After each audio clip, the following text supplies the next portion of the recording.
Hola, hola, bienvenidos a Big Left. Anoche estaba leyendo este libro, que es uno de tantos, una colección donde está toda la obra de Francisco Antonio Encina, el mejor historiador que tiene la historia de Chile. La historia de Chile es una de las historias que tiene más historiadores en Hispanoamérica.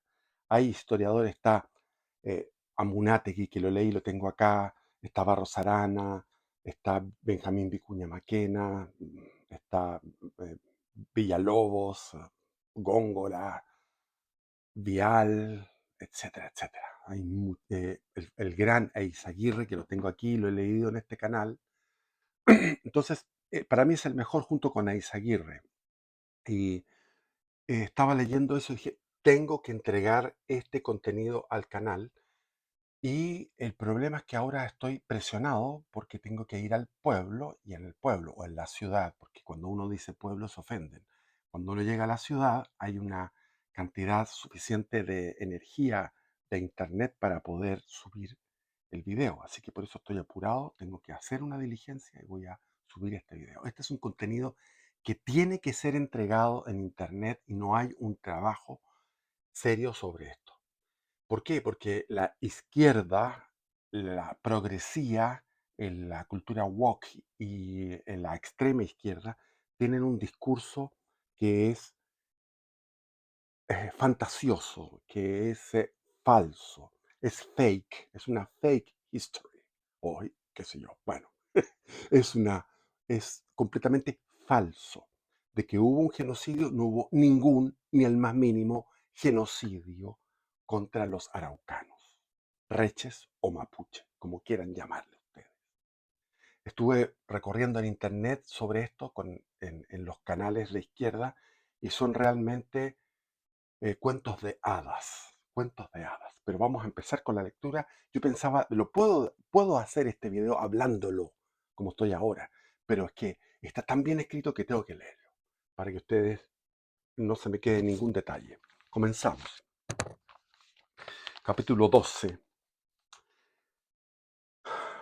Gobierno Interior, el coronel Cornelio Saavedra. Yo cuando era niño iba a rezar con mi padre. Bueno, íbamos a rezarle a parientes y en el mausoleo estaba, son mausoleos del Cementerio General, estaba siempre ahí al lado el mausoleo de don Cornelio Saavedra. Y desde chico sabía que Cornelio Saavedra era un hombre muy importante y lo vamos a ver ahora. Era muy importante. Tenía la habilidad del diálogo, de la diplomacia, tenía espías que le comunicaban, sabía hablar mapudungún y se expresaba y conocía la manera de ser del araucano y podía llegar a acuerdos pacíficos. Por eso es que se llama pacificación de la Araucanía, porque fue pacífica en lo que respecta a Cornelio Saavedra. En lo que respecta a Manuel Pinto, que lo vamos a ver, fue una guerra y una guerra donde morían los guerreros, los que peleaban, los militares, militares araucanos y militares chilenos. Hemos visto, hemos visto que la colonia legó a la República, junto con el problema de la Araucanía, los factores geográficos y los encontrados sentimientos y puntos de vista que crearon el problema primero y que impidieron enseguida resolverlo en los 2 siglos y medio corridos desde el desastre de Tucapel y desde el desastre de Curalabas, 2 desastres donde murieron Pedro de Valdivia y García Óñez de Loyola.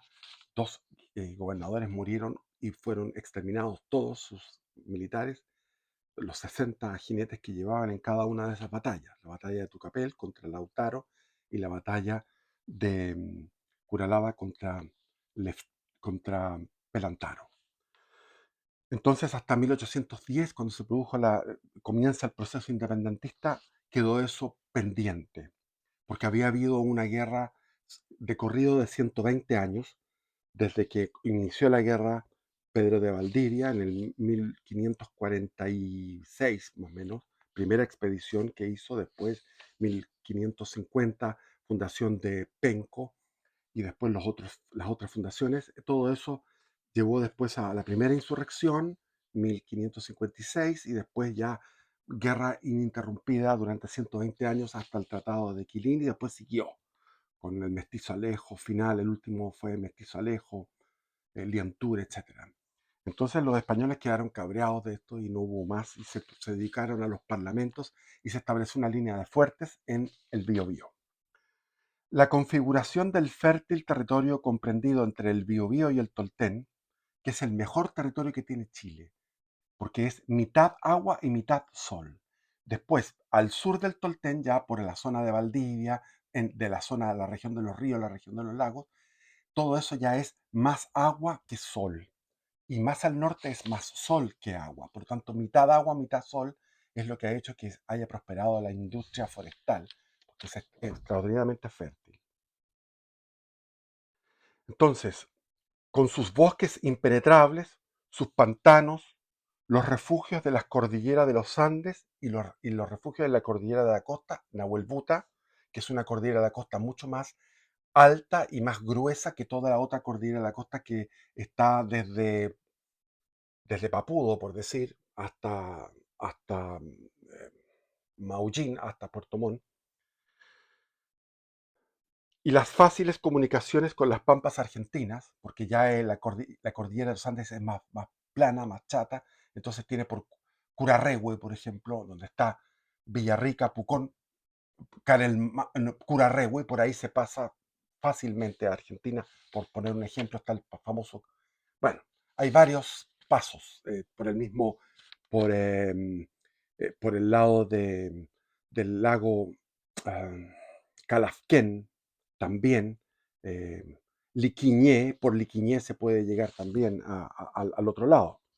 Hay muy buena comunicación, por lo tanto, el, el pueblo araucano rebasaba hacia Argentina, y había conquistas del pueblo a través del famoso, se me olvida el nombre en este momento, pero fue un emperador araucano que llegaba hasta casi Buenos Aires. Toda la provincia de Buenos Aires la asolaban y robaban el ganado. Por eso los argentinos tuvieron que tomar cartas en el asunto. El reemplazo del padre Valdivia, que era el jesuita que pedía: no, no, nosotros vamos a ir a evangelizar, vamos a ir a catequizar a los araucanos, y no los toquen, no los toquen. El reemplazo del padre Valdivia, que era así, que al final mataron a tres, crucificaron a tres sacerdotes jesuitas, dos sacerdotes y un hermano, y sus continuadores. Había surgido con lo que se llamó la emancipación. La emancipación es una palabra masónica. Cuando comenzó la llamada emancipación, que es la independencia, en ese momento comenzó el culto por el heroísmo araucano, como que los araucanos eran un héroe libertario. Y en eso estaba José Miguel Carrera cuando creó el primer escudo nacional. Salían una mujer y un hombre araucanos. Entonces ustedes ven, el primer escudo nacional era un elogio a los araucanos, y entonces los independentistas, los separatistas, los que estaban partidarios de la independencia, y generaron un culto a los araucanos, una idealización. Los araucanos habían peleado por el rey, sin embargo, pelearon en un 80-90%, pelearon por el rey, salvo algunos caciques puntuales que pelearon por los patriotas por conveniencia. Pero ellos tenían conciencia que el rey les había respetado su territorio mediante los diferentes acuerdos y contratos y parlamentos. Entonces, y los araucanos alimentaron y fomentaron y fueron una espalda de todas las montoneras, de toda la guerrilla realista del sur, donde estaba el famoso Benavides, Senosiaín, se me olvidan los nombres, pero eran varios interesantísimos que peleaban por el rey a muerte. Había varios curas también, y estaban los frailes franciscanos que peleaban junto con los araucanos y con los restos de soldados españoles que habían quedado sobrevivientes de Maipú y de Cancha Rayada y de todos esos enfrentamientos que fueron de tropa de línea. Entonces se generó una guerra sin cuartel que duró hasta 1832, cuando fue destruido finalmente los hermanos Pincheira, que no eran unos bandidos de cuatro gallos, eran regimientos verdaderos, era un destacamento de 400, 600 hombres junto con unos 600 o 1000 indios. Habían sido indirectamente el más sólido baluarte de España en la América del Sur, desangrando al pueblo chileno y debilitándolo en la lucha por su propia independencia y por la independencia del Perú. Eso fue lo que pasó. Estábamos organizando, generando esa expedición libertadora al Perú, y sin embargo los araucanos con los fanáticos del rey, con los realistas que eran católicos por el trono y por el altar, estaban generando un desgaste profundo en el sur. Pero los sentimientos poco tienen que ver con la realidad. Es decir, los sentimientos del amor hacia el araucano y la admiración hacia el araucano que viene desde el Alonso de Ercilla. Es decir, Chile respira desde pequeños, nos meten el tema del heroísmo araucano. Eso viene de Alonso de Ercilla, cuando podríamos respirar más el cautiverio feliz de Pineda de Bascuñán, que es un texto literario bellísimo donde se exalta también el heroísmo, pero se exalta la vida cotidiana del araucano, y es un texto muchísimo más interesante, y se lo recomiendo, que debe estar en internet, en PDF. El cautiverio feliz de Pineda Bascuñán. Eso es lo que deberíamos respirar nosotros en los colegios, pero respiramos en Alonso de Ercilla, que es una idealización del Renacimiento, donde se pone a los héroes araucanos como que fueran eh, héroes griegos, aqueos, de la Ilíada, de la Odisea, de la Eneida, héroes griegos y romanos. Pero aquí dice, pero los sentimientos poco tienen que ver con la realidad. Los araucanos eran nuestros padres y los habíamos erigido en símbolos del heroísmo chileno.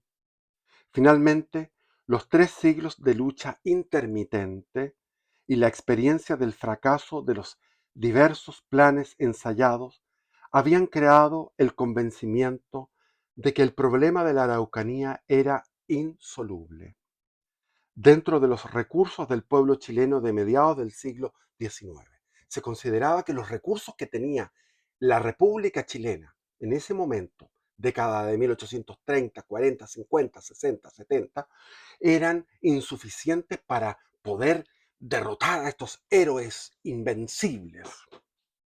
Chile no tenía soldados en número suficiente para someter a la Araucanía, ni habitantes civilizados para poblarlo, ni recursos con que costear la empresa. Chile, cuando se independizó, tenía 1 millón de habitantes y ya estaba en 1,5 millones, y llegó a 2 millones cuando fue la Guerra del Pacífico. Es decir, duplicó su población en ese periodo de que yo llamo cuando Chile fue glorioso, que es esta sucesión de videos. Como hemos visto también, cada vez que los araucanos cometían fechorías mayúsculas, como matar, violar, destruir, quemar, se resolvía extirparlos o empujarlos más allá del Mayeco. Pero pasada la impresión del primer momento del desastre, se imponían los sentimientos y la conciencia de las dificultades de la empresa. Es decir, como siempre en Chile, viene una catástrofe, hay un incendio y dicen, no, ahora vamos a tomar medidas de mitigación. Hay un tsunami, hay un terremoto, hay cualquier desastre y se olvida después. El chileno olvida eso.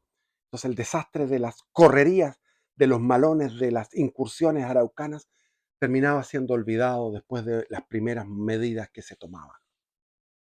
La primera iniciativa seria que registran nuestros archivos partió del general Bulnes en 1834.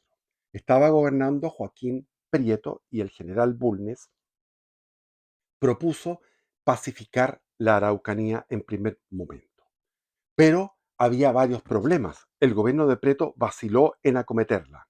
El país estaba muy extenuado. Venían de 8 años de guerra civil por la independencia, y después 10 años más de guerra con las montoneras y los guerrilleros realistas en el sur. Había habido una guerra civil entre medio también.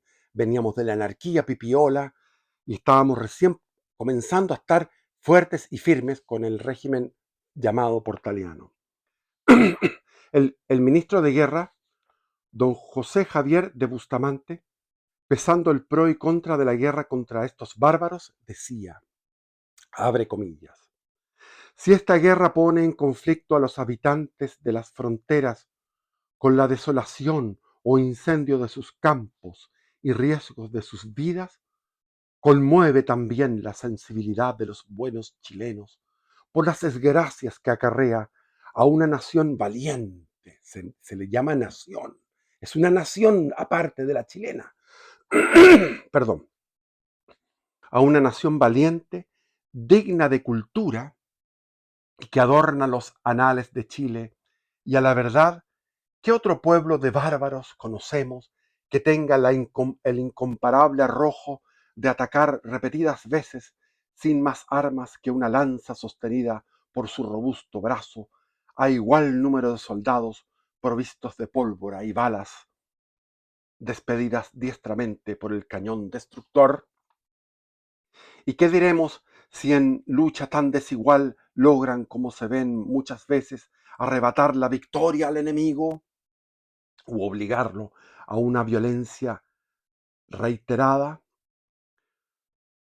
Todo chileno siente en el fondo de su corazón el más grato placer al escuchar o referir las antiguas y modernas proezas de los héroes araucanos, y todos se glorían de que este pueblo esté situado dentro de los límites de la República. Es decir, los tenemos dentro de los límites de la República, pero es un pueblo entrañable, heroico. Este era el tipo de discurso del ministro de guerra de ese tiempo. O sea, esa era la mentalidad. Dejémoslo, tratemos. Este es el gatito favorito nuestro. No importa, se sube a la mesa, rompe todo, pero es el gatito favorito y lo vamos a acariciar. Y el gatito va a ronronear como lo hacía en la época de la monarquía española, que se juntaban los del norte, los chilenos, los mestizos, los soldados, junto con los mapuches, hacían unas ramadas, de ahí viene la ramada, y en esa ramada los indios ponían la carne y los soldados criollos, los chilenos, en plena corona española, los chilenos mismos, los criollos, los soldados, ponían el copete, que venía el vino del norte, porque en el vino se da muy bien en la zona de Santiago, Colchagua, Maule, etc.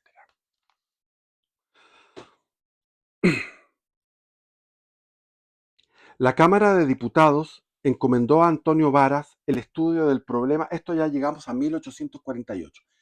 ¿Qué pasó?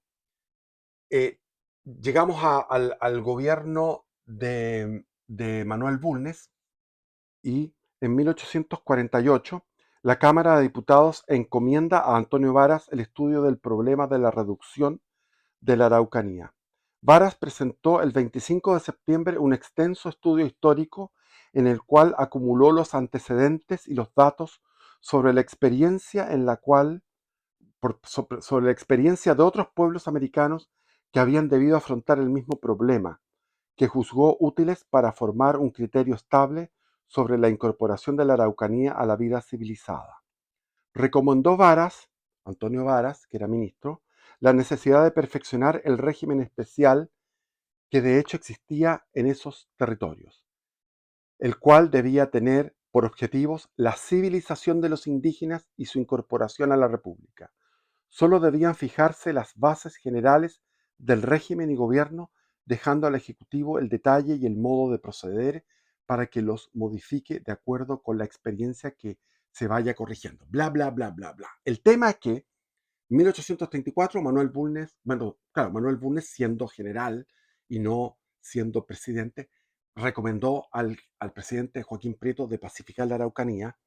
Se consideró esa medida, pero hay un Dios, con comillas, un Dios tutelar, que es el demonio, que dice, como estos son mis hijos, los araucanos son los hijos míos, son los hijos de Satanás, entonces lo que voy a hacer es una guerra y vino el problema de la Confederación Perú-Boliviana y Chile tuvo que juntar todos sus recursos para luchar contra la Confederación Perú-Boliviana desde 1836 a 1839.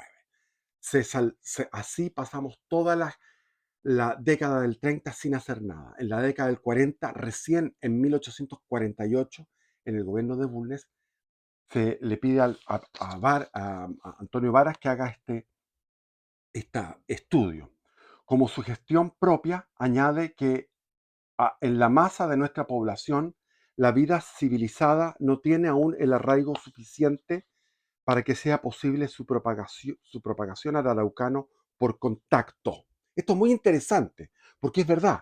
Dice, al final de su estudio, Antonio Varas dice, la gran masa de nuestra población, o sea, el plebeyo, el chileno normal, el roto que se llamaba en aquellos tiempos, el roteque, el roto, la población que era semicivilizada, que no estaba civilizado 100%, no tiene un arraigo, no tiene un desplante civilizatorio suficiente como para irradiar al araucano un contagio, porque se quería que el araucano se, por contagio, por un contagio de estar cerca de los civilizados, se transformara en civilizado, por una especie de imitación, por una especie de contagio, como dice. Entonces, decía, la inmigración extranjera es el único medio de dar impulso, de sacudir la indolencia de nuestro pueblo.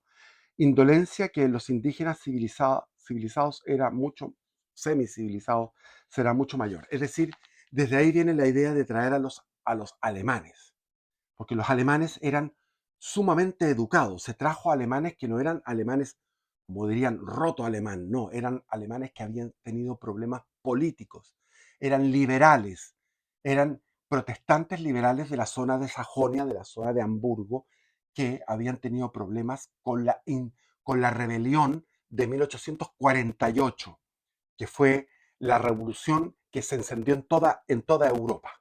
Hubo rebeliones liberales, primero en Francia, después en Italia, por la unificación, en Alemania por la libertad y la unificación, en el imperio austríaco por la libertad, por la unificación, etcétera, etcétera. Entonces, en, esta, en este incendio quedaron algunos, los alemanes, los Anwandter, por ejemplo, eran tipos que venían con cultura, o sea, las primeras bibliotecas en Valdivia, en Frutillar, en Puerto Varas, en Puerto Montt, las bibliotecas y la vida cultural la trajeron los alemanes. Pero de esta idea viene la idea de después, finalmente, después pacificada la Araucanía, traer suizos a Traiguén, italianos a la zona de Traiguén también, traer eh, eh, también llegaron palestinos, etcétera.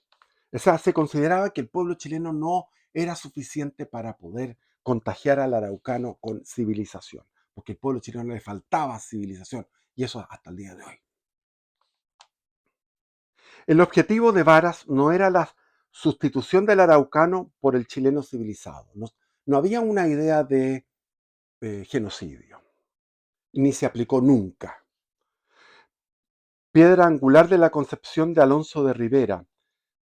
O sea, lo que había propuesto Alonso de Rivera en 1600, a finales del siglo XVI y comienzo del siglo XVII, era generar una línea defensiva donde se pudiera ir civilizando a través del comercio, a través de la evangelización, se pudiera ir civilizando esa línea, ese fragmento, esa franja territorial. Primero en el Biobío, después en el Mayeco, después en el Cautín, y así generación tras generación se va pacificando. Esa idea de Alonso de Rivera, que era genial y era la acertada, que no se implementó porque salió el jesuita Luis de Valdivia a predicar de que tenía que, y convenció al rey, al virrey, a los gobernadores y a todo el mundo, porque era un bipolar que cuando estaba en su momento de euforia podía contagiar y convencer a todo el mundo, y se contagió y se convenció de que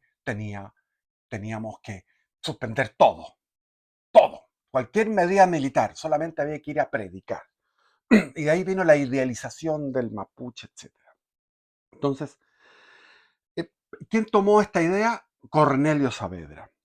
Cornelio Saavedra en 1860. En su gestión verbal al presidente Montt ya estaba, antes de que cuando estaba todo, a todo esto vino la revolución del 1851 que lo vimos en dos videos anteriores, en esta misma playlist, en esta misma lista de reproducción, donde se explica cómo son los videos que están inmediatamente anteriores a este, la revolución del 51, y hay una revolución, la revolución de 1859, que no la menciono y no la he transmitido a ustedes para no cabrearlos de revoluciones.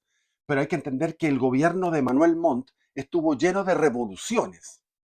Hubo una y otra, son dos guerras civiles en un gobierno de 10 años, sí. Pero ya en 1860 Manuel Montt está pensando en la pacificación de la Araucanía. Habían traído ya la inmigración alemana a Valdivia y se había fundado Puerto Montt y Puerto Varas y Frutillar y Puerto Octay. Todo eso estaba siendo eh, eh, colonizado por estos alemanes que habían traído.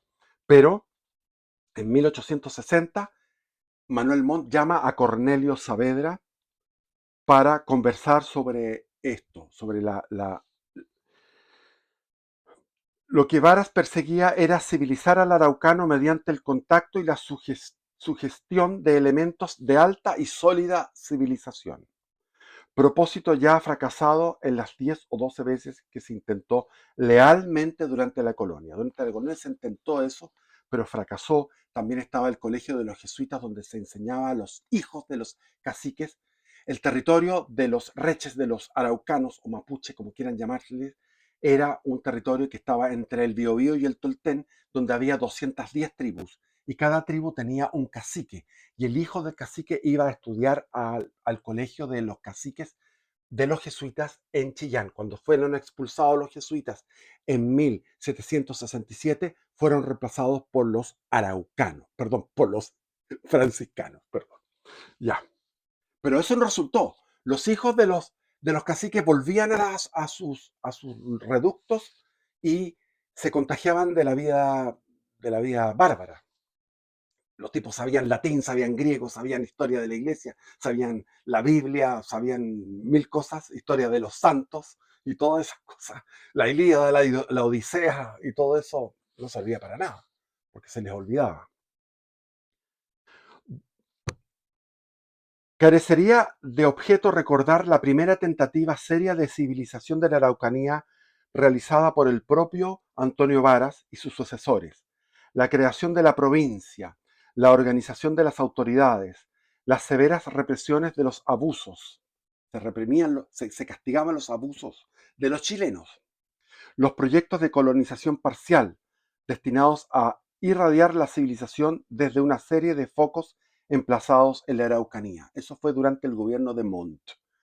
Baste recordar que en 1858 la población civilizada establecida al sur del Biobío excedía a las 14.000 almas y que el pueblo de Negrete pasaba de 1.500 habitantes, tenía mejores habitaciones que las aldeas del resto de la República, bodegas y y en la medida de la época y de su volumen contaba con los servicios más indispensables dentro de la dividida civilizada. O sea, el Estado invertía en, en una población como era Negrete, que tuviera a todo con los mejores estándares. Hasta el día de hoy se produce eso, porque cuando tú vas a Tirúa, a Quidico, Contulmo, o sea, todos esos lugares, sobre todo Quidúa, hay una ruta, esa ruta donde se producen los atentados, donde matan carabineros, esa ruta es una ruta espectacular.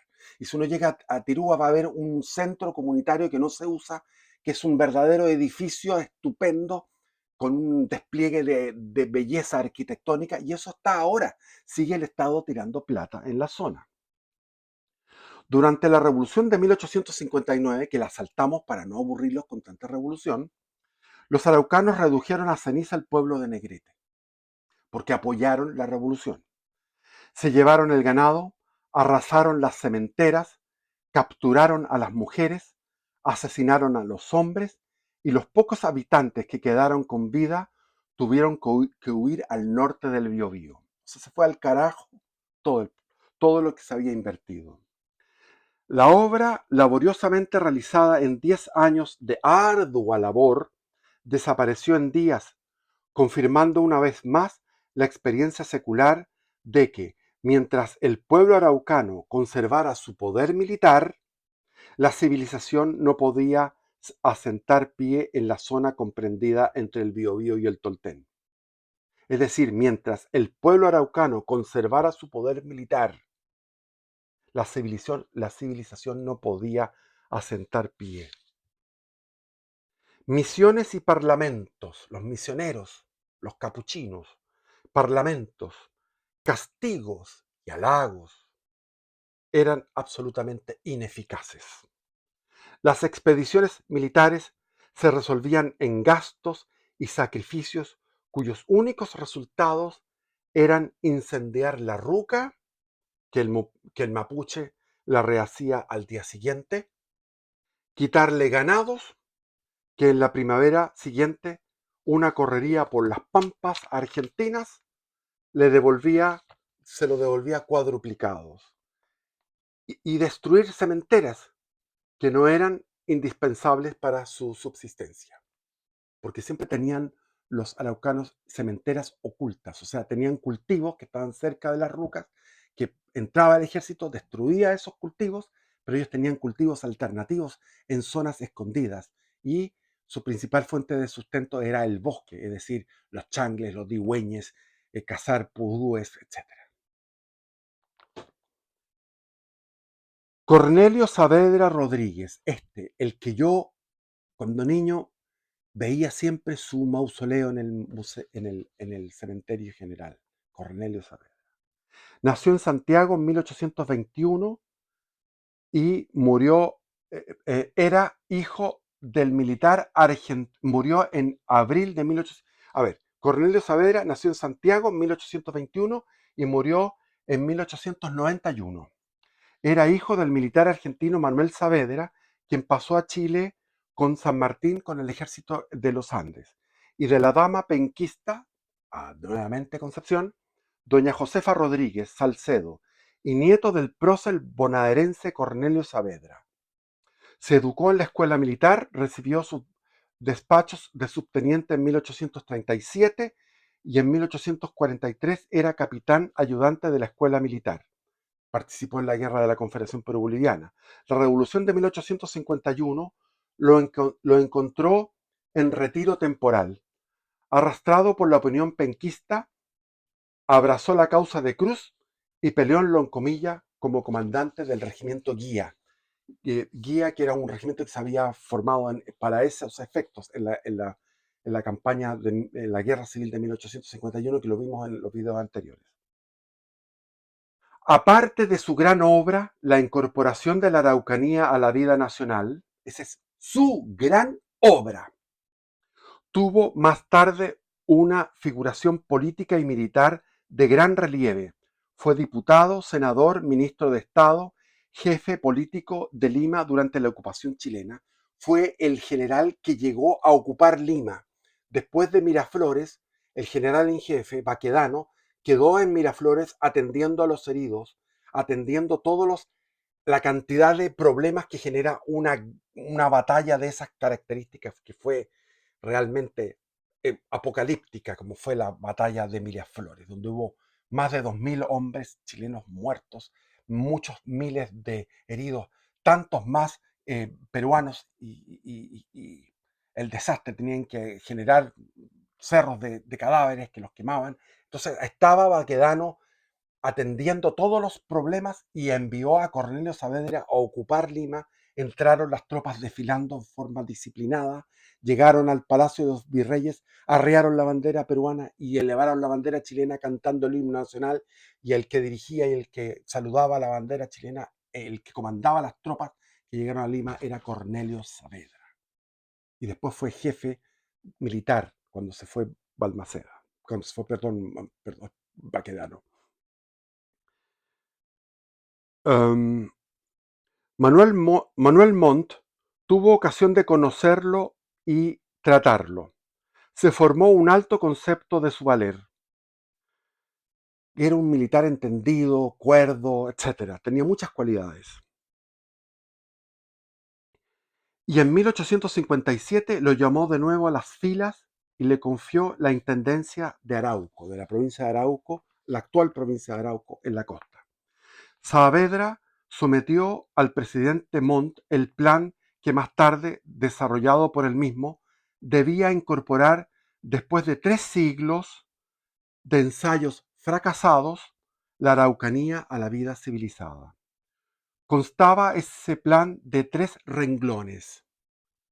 Primero, avanzar la línea de frontera hasta el Mayeco, a fin de que los colonos quedaran atrás de los fuertes y no delante de ellos, como por una aberración secular se venía haciendo. O sea, desde siempre había sucedido eso, ridículo.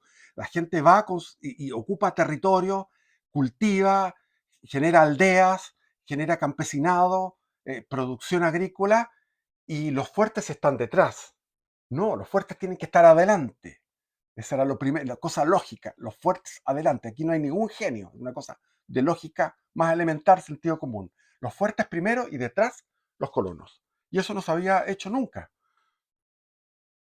La subdivisión y venta de los terrenos del Estado comprendidos entre el Biobío y el Mayeco. La primera franja, entre el Biobío y el Mayeco. A fin de que los pobladores civilizados dominaran a los araucanos, que no se desplazaran hacia el sur y ayudaran a contener las incursiones de las tribus cordilleranas. Es decir, por un lado, contener a los araucanos que estaban en ese lugar, civilizarlos, dejarlos ahí, conviviendo con los chilenos, y, eh, ayudaba a eso a contener las incursiones. La colonización de los suelos más adecuados para ello por su calidad y su fácil defensa, con elementos nacionales y extranjeros. Aquí está de nuevo la idea de traer extranjeros. Por ejemplo, la familia Frey. Frey viene de un suizo llamado, de apellido Frey, que le dieron un terreno en Traillén, un terreno donde le dieron también, el Estado le facilitó herramientas, clavos, semillas para que comenzara y se desarrollara. Entonces el papá o abuelo, creo que era el abuelo de Eduardo Frei Montalva, trabajó duramente y se hizo un pequeño, se transformó en un pequeño, un mediano latifundista. Este sencillo plan es un plan súper sencillo. Iba acompañado de detalles ideados con gran sagacidad y sentido práctico. Lo interesante era la letra chica, cómo él iba a hacer este plan, que lo ejecutó magistralmente. Era un genio de las negociaciones y de la diplomacia y del conocimiento psicológico, de la penetración psicológica con respecto a cómo era el araucano. Entonces había una serie de detalles que estaban en esto con mucho sentido práctico, por una cabeza muy realista que dominaba a fondo los diversos aspectos del problema araucano, que era Cornelio Saavedra. Lo mismo que siglos atrás se levantó una tempestad contra el proyecto de Saavedra, lo mismo que había acontecido en 1600 con los jesuitas. Aquí decían, los políticos decían, se va a despojar a los araucanos del suelo que les legaron sus antepasados, los héroes legendarios de Ercilla. Ni en un siglo los 3000 hombres del ejército de línea lograrán dominar el coraje y la tenacidad de ese pueblo maravilloso. La sangre chilena y los dineros nacionales se iban a consumir, decían, a fondo perdido en una empresa imposible. Estaba metido en la conciencia de que era imposible. La tentativa fracasaría fatalmente, como habían fracasado 20 o más de 20 tentativas anteriores, análogas. Lo que no habían podido hacer en 3 siglos los grandes mandatarios españoles y los gobiernos chilenos, no lo realizaría un teniente coronel sin antecedentes ni capacidad probada. Eso decían los políticos en el Congreso. El presidente Montt llamó a Saavedra en junio de 1859 y tuvo con él largas conferencias. Conversaron sobre el tema. Como resultado de ellas, pasando por sobre la opinión de militares, porque los militares envidiosos de Saavedra decían, no, no se puede, no se puede. De los militares y los políticos, Manuel Montt se convenció de las capacidades y de este plan y aceptó el plan. Un ejército de 3.000 hombres se concentraría en el Biobío para proteger la traslación de los fuertes al Mayeco, agosto de 1859. Pero intervino de nuevo el dios tutelar de los mapuches, ese dios que es un dios demonio. ¿Qué pasó? Estaba Saavedra en Valparaíso haciendo algunos preparativos para la campaña cuando estalló el motín en que fue asesinado el general Juan Vidaurre Leal, dentro de lo que fue esa revolución de 1859 que no la he pasado en este canal. Antes de expirar y morir, confió el mando a Saavedra. Estaba moribundo y dijo, quiero que sea Saavedra el que controle a estos carajos sinvergüenzas, hijos de la grandísima, aquí en Valparaíso. Estimando indispensable su presencia en Valparaíso hasta que se normalizara la situación. Le mandó permanecer en el cargo hasta nuevas órdenes. Con este atraso, la iniciación de la campaña se juntó con el término de la presidencia de Manuel Montt. Iba a terminar la presidencia de Manuel Montt. Y como se trataba del desarrollo de un plan que exigía por lo menos un plazo de 10 o 15 años, la más elemental prudencia aconsejaba dejarlo al sucesor, al que venía después de Montt. O sea, Montt dijo, no voy a iniciar ahora 1861, cuando él entregaba el mando, el 18 de septiembre de 1861, entregaba el mando, él dijo, no, voy a dejarlo a mi sucesor porque esto es algo de largo aliento. Y si éste no lo aceptaba, los preparativos serían perdidos. Y si se resolvía llevarlo a cabo, un año de retraso no ponía ni quitaba rey. Es decir, no significaba nada. Por lo tanto, un año de retraso y Manuel Montt dijo caballerosamente, se lo dejo a mi sucesor. ¿Quién era el sucesor? José Joaquín Pérez. Y se generaron intrigas. Llegó un tipo llamado García, que era un general, y hizo una intriga de que Cornelio Saavedra, si se hacía si se llevaba a cabo este plan, iban a entregarle 3.000 hombres a Cornelio Saavedra, y Cornelio Saavedra iba a marchar sobre Santiago, no contra los araucanos, sino que iba a marchar sobre Santiago y se iba a generar un golpe de Estado contra el nuevo presidente José Joaquín Pérez. Entonces había intriga, se había inventado un intento de golpe de Estado, un fake news de la época, un fake news. Y José Joaquín Pérez creyó eso en un comienzo. Es largo de contar aquello, así que nos saltamos eso. No bien se supo que el presidente Pérez, recién asumido, había resuelto intentar la pacificación de la Araucanía, se levantó de nuevo una verdadera tempestad en los políticos. Hasta hubo quien puso en duda la decantada sensatez del nuevo mandatario. Dijeron, se suponía que José Joaquín Pérez se eligió, el pueblo lo eligió porque era sensato, prudente. Y la verdad que era muy cuerdo, muy prudente, incluso cobarde. El general García, que el que hacía el fake news, veía con claridad meridiana el golpe en su mente. Saavedra dejaba la intendencia de Valparaíso, donde era poco temible, para asumir el mando del Ejército del Sur. Era el golpe militar a cara descubierta. En su ancianidad refería el general Saavedra que, desde el arzobispo hasta el último opositor a Montt, salvo Pérez, nadie dudaba de sus aviesas intenciones. Todos pensaban que Cornelio Saavedra iba a hacer un golpe de Estado con las tropas del sur. Menos mal que Domingo Arteaga Alemparte y muchos araucanistas de corazón, cuyo montvarismo no podía discutirse, eran partidarios del régimen portaliano, eran montvaristas, pusieron el grito en el cielo por el inicuo crimen que se tramaba contra nuestros antepasados gloriosos, contra esos símbolos del heroísmo chileno. Entonces, eso como que desmintió el fake news. Sin embargo, García, el general García, no se tranquilizaba.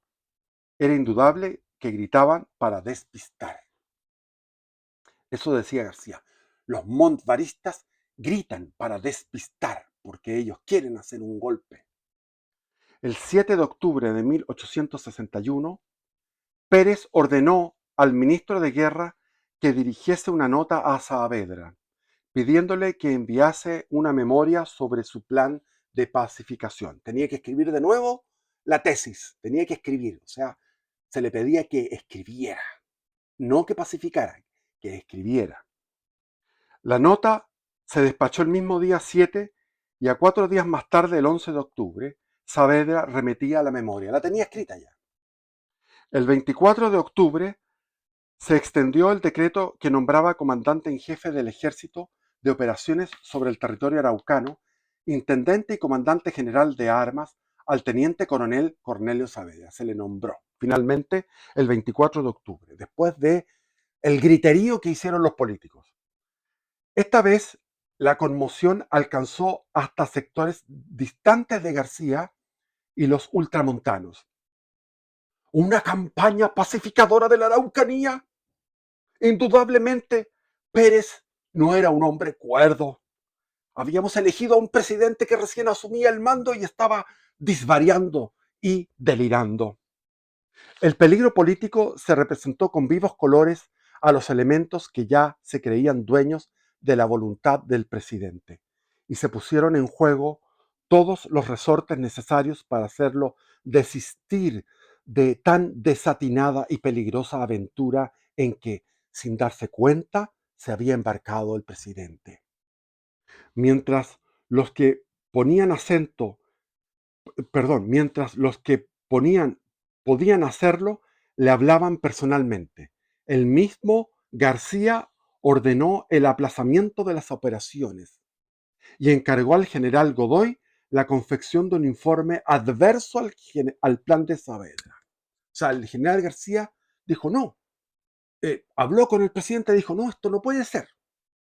Entonces encomendó a Godoy, a otro general, que escribiera. Pedro Godoy estaba tan capacitado para informar sobre la pacificación de la Araucanía como sobre la de Júpiter o Saturno. Pero era sin disputa la pluma más hábil de Chile. Era una pluma estupenda. Si él no conseguía disuadir a Pérez, nadie lo conseguiría. El 25 de noviembre, Godoy presentó, en vez del informe que se le pedía, un nuevo proyecto de pacificación. Literariamente insuperable, que sepultaría la tesis de Saavedra.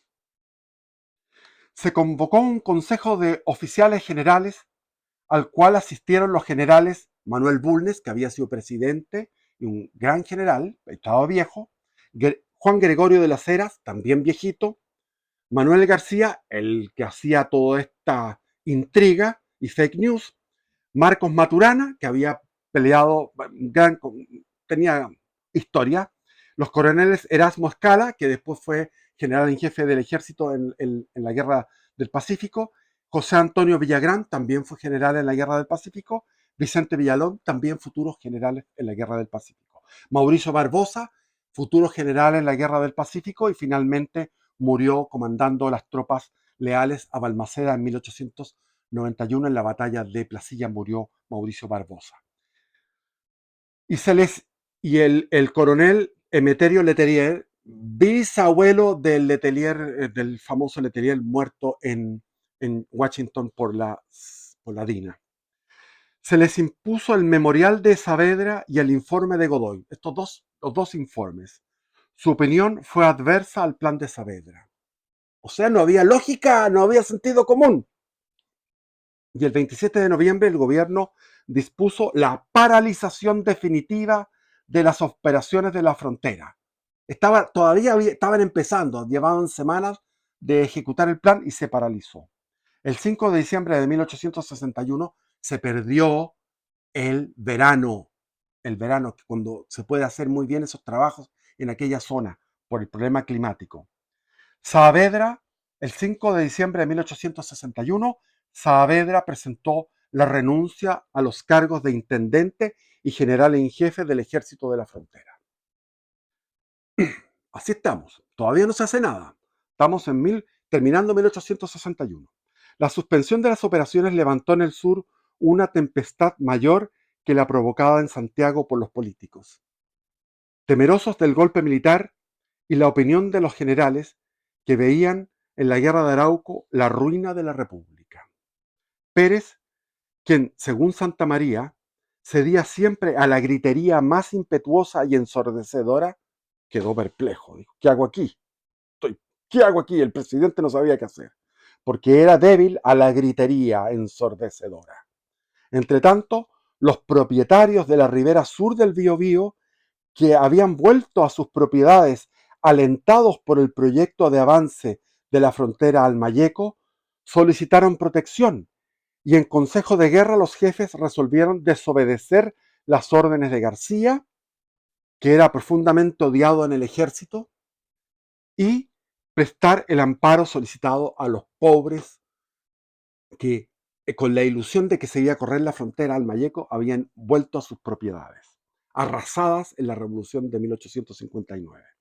Las tropas pasaron el Biobío, se establecieron en las ruinas de Negrete y en el actual pueblo de Mulchen, de acuerdo con los araucanos amigos que habían vuelto al antiguo entendimiento con las autoridades, que se habían vuelto a entender con las autoridades chilenas. La perplejidad del presidente subió de punto. Aníbal Pinto, que después fue el presidente durante la Guerra del Pacífico, a la sazón intendente de Concepción, creyó sacarlo de ella, sugiriéndole la idea de consultarle al general Cruz. El general Cruz, el que había protagonizado la insurrección, la guerra civil de 1851, y que se le consideraba muy avesado, muy entendido en estas materias. Tenido por la máxima autoridad en lo concerniente a la Araucanía. Pérez le escribió el 21 de enero, se está perdiendo el verano ya, a su fundo de Peñuelas. Peñuelas es un fundo que estaba cerca de Concepción, no Peñuelas donde está ese lago Peñuelas cuando uno va a Valparaíso.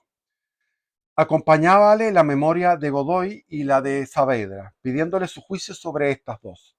El general solo evacuó la consulta el 28 de abril, se demoró como 4 meses, en un largo memorial en que desarrollaba un plan propio, distinto del de Godoy y distinto del de Saavedra. Terminó el presidente Pérez muy confundido.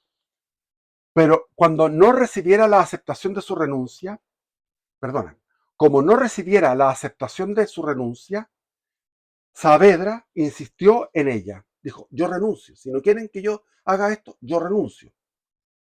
Pero el presidente, en vez de darle curso, lo llamó a Santiago. ¿Qué había ocurrido? Había ocurrido algo insospechado. ¿Qué había ocurrido? Algo que debía ocurrir cualquier día, pero que no podía representarse en los impermeables cerebros de la aristocracia gobernante antes de que ocurriera. ¡Huevones! El 7 de enero de 1861, el general en jefe del ejército de la frontera había informado al gobierno de la aventura de Aurélie Antoine Première. ¿Quién era Aurélie Antoine Première? Era un masón, abogado, que había trabajado en los tribunales en la ciudad de París y era notario. Y con su dinero que había ganado como notario, supo de lo que era la Araucanía y viajó, llegó a Copiapó, después llegó a Santiago. En Santiago se relacionó con la alta aristocracia, aprendió el español y después de estar un año en Santiago, viajó a Los Ángeles, al fuerte de Los Ángeles, y aprendió el Mapudungún, que tenía una facilidad idiomática, y cuando después de un tiempo, que no sé cuánto fue, un año, algo así, después de que ya sabía el Mapudungún, se internó motu propio, él solito se internó en territorio mapuche y cruzó el Mayeco y se entrevistó con los caciques. Convocó una asamblea de caciques, de todos los caciques de las 210 tribus, comandadas por el Toqui Quilapán. Quilapán era el que mandaba las tropas y él en ese momento les dijo: lo que ustedes tienen que tener, tienen que constituirse en Estado, tienen que ser un Estado, por lo tanto van a ser respetados por todos los demás estados. Este estado tiene que estar protegido por un imperio. Yo vengo del imperio que se llama el Imperio Francés de Napoleón III y él tenía contactos con Napoleón III, por lo tanto era conocido y y Napoleón III quería tierras y posesiones en América. Tanto es así que había nombrado a Maximiliano un, un, el hermano del emperador Fernando Francisco José de, de Viena, austríaco. Al Maximiliano lo nombró rey en México y las tropas, miles, 15.000 tropas, más, fueron como 40.000 tropas francesas, ocuparon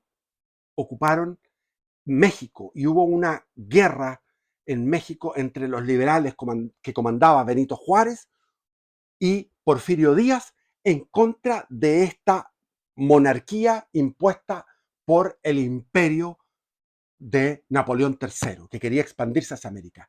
Y Napoleón III tenía seriamente interés en ocupar la Araucanía y tomar posesión de la Patagonia y del estrecho de Magallanes. Por lo tanto, se creó una bandera que era verde, blanca y azul, un escudo real, y desde ahí hasta el día de hoy he leído dos libros sobre el rey de la Araucanía y la Patagonia.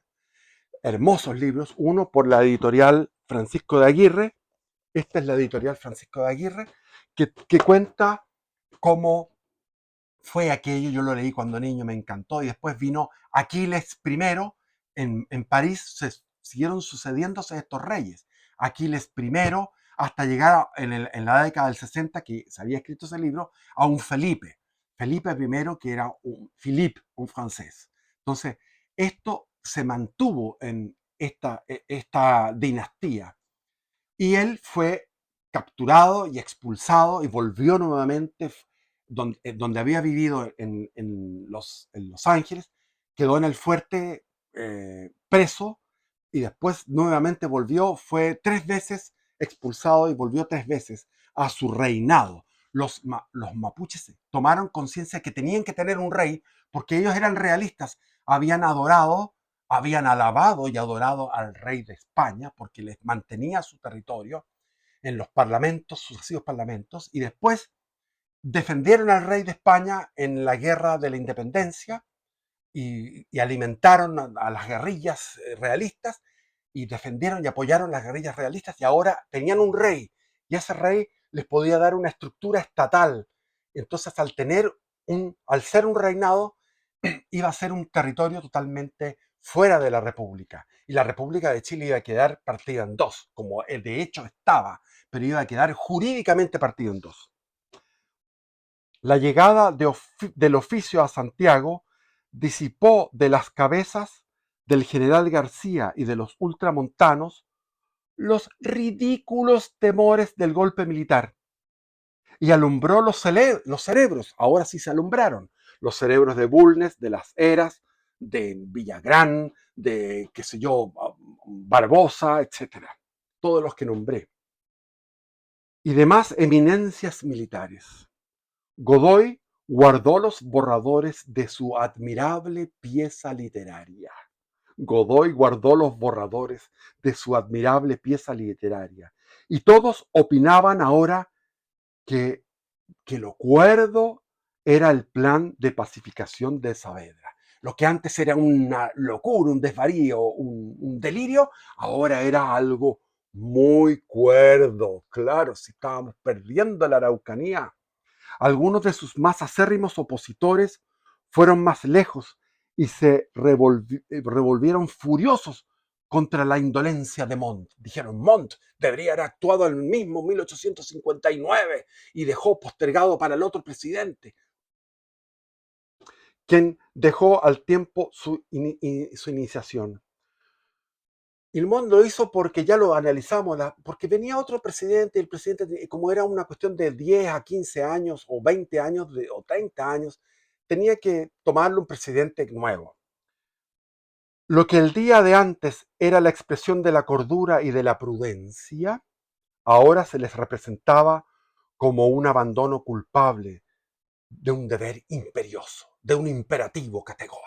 Ahora era un imperativo categórico, pero en su momento, no, dejemos a los araucanos ahí, si son los araucanos, son nuestros gloriosos antepasados, el heroísmo chileno y bla, bla, bla.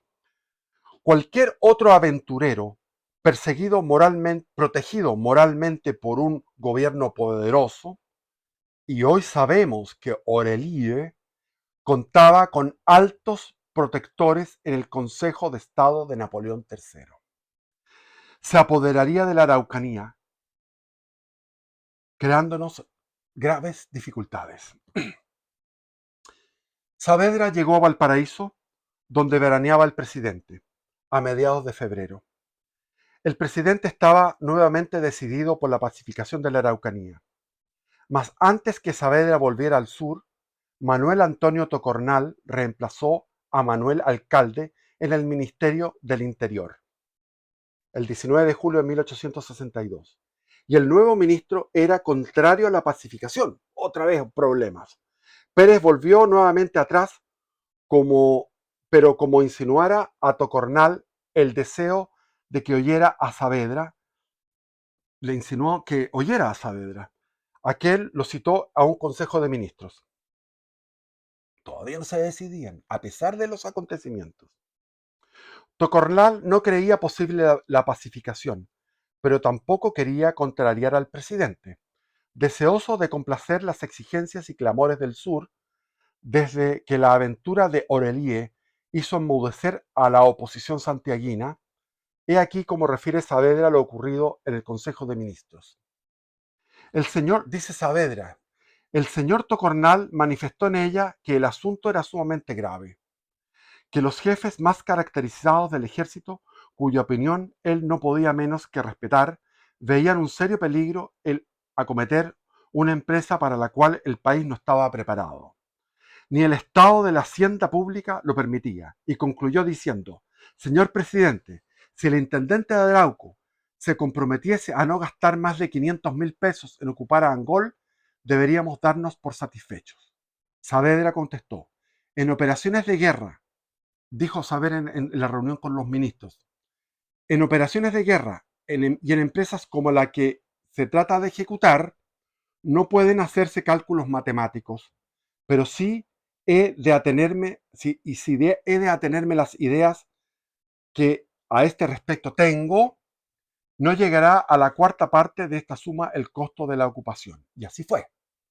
500.000 pesos es una suma estratosférica. El primer año fueron 58.000 pesos, después fueron 30.000, después fueron, qué sé yo, se fueron sumando y no llegaron En total, después con los años y años, llegaron a 280.000 pesos. Por lo tanto, las discusiones lo que costaba aquello eran, eran eh, estaban extrapoladas las cifras. Las cifras de Tocornal, que era el ministro de Hacienda, decían, no, esto va a ser mucho gasto. No. El primer año se gastaron de los 500.000 que decía el ministro, que iba a ser un gasto tremendo para el Estado, para el fisco, fueron 58.000. De 500.000 fueron 58.000 el primer año.